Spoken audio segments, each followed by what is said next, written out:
Berarti apa? Untuk dapat isroki, bahasanya Surawardi, untuk dapat laduni, prosesnya ada 4. Yang pertama penting adalah proses mempersiapkan diri.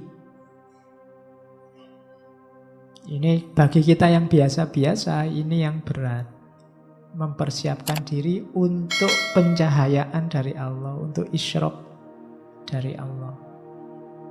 Ini yang riyadhah, ini yang mujahadah, pembersihan diri. Kalau sudah siap mengalami yang kedua, iluminasi, isyroki.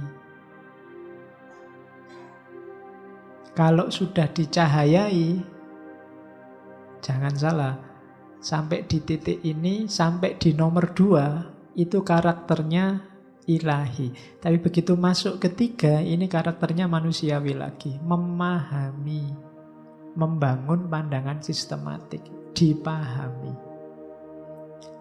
Pemahaman ini levelnya manusia. Apalagi yang terakhir, mengungkapkan pengetahuan itu. Ini juga levelnya manusia. Jadi pertanggungjawabannya berarti juga manusia. Ilmu laduninya yang dari Allah itu pasti bagus, pasti baik. Tapi penangkapan kita dan pengungkapan kita itu sepenuhnya tanggung jawab manusia.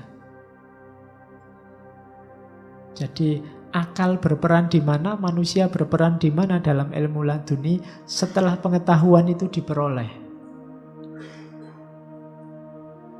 Jadi setelah pengetahuan itu diperoleh, terus ilmu ini mau dipakai apa, diungkapkan seperti apa, ungkapan dan pemakaian, pemahaman itu sepenuhnya milik kita. Jadi ilmu laduni itu berarti apa? Proses diperolehnya pengetahuan. Kalau pengetahuannya sudah diperoleh, pengetahuan ini dipahami seperti apa dan diungkapkan seperti apa, itu tanggung jawabnya sudah manusiawi. Level ketiga dan level keempat. Jadi kalau ada orang misalnya, saya dapat ilmu laduni untuk bunuh kamu misalnya.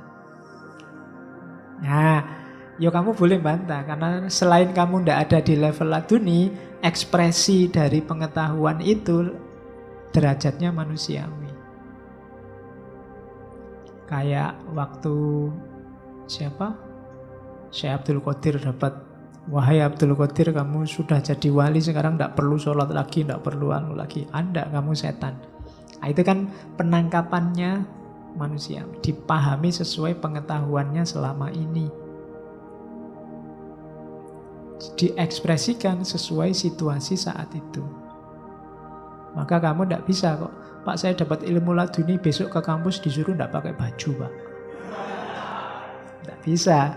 Ketika kamu tidak pakai baju, kamu sendiri yang tanggung jawab, karena seandainya benar itu laduni, caramu memahami, caramu mengungkapkan itu tanggung jawabmu. Kalau di sini berlaku hukum, ya ke kampus harus pakai baju.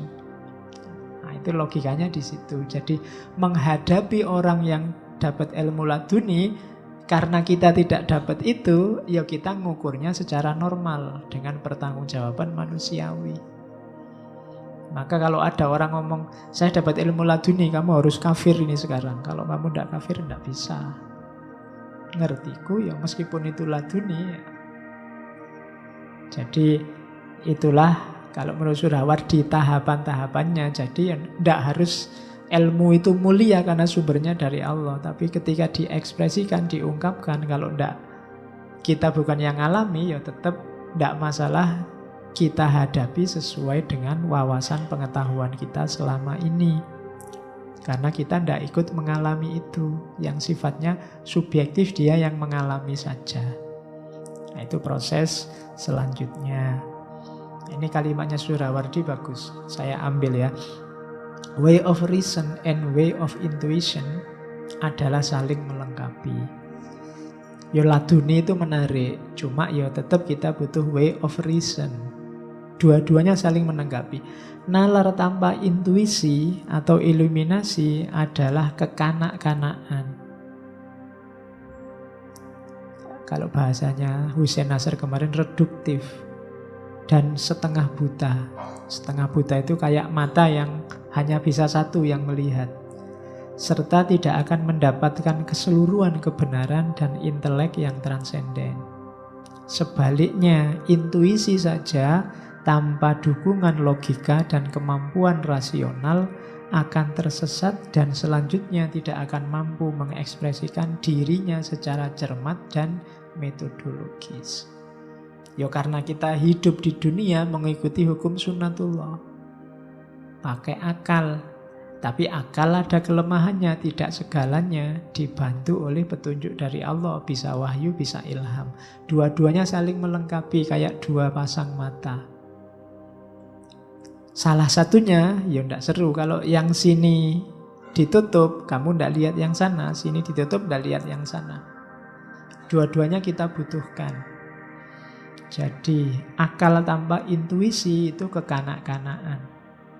Intuisi tanpa akal tidak terarah. Dua-duanya kita butuh. Maka ya laduni iya, salah satu sumber pengetahuan, akal juga iya. Sunnatullah iya, kudratullah iya.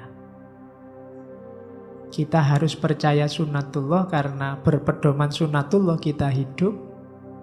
Kita percaya kudratullah biar tidak putus asa karena Allah suatu waktu bisa intervensi. Dunia ini tidak pasti, tapi kita memedomani hukum-hukum pastinya, namanya sunnatullah. Itu caranya menyikapinya begitu.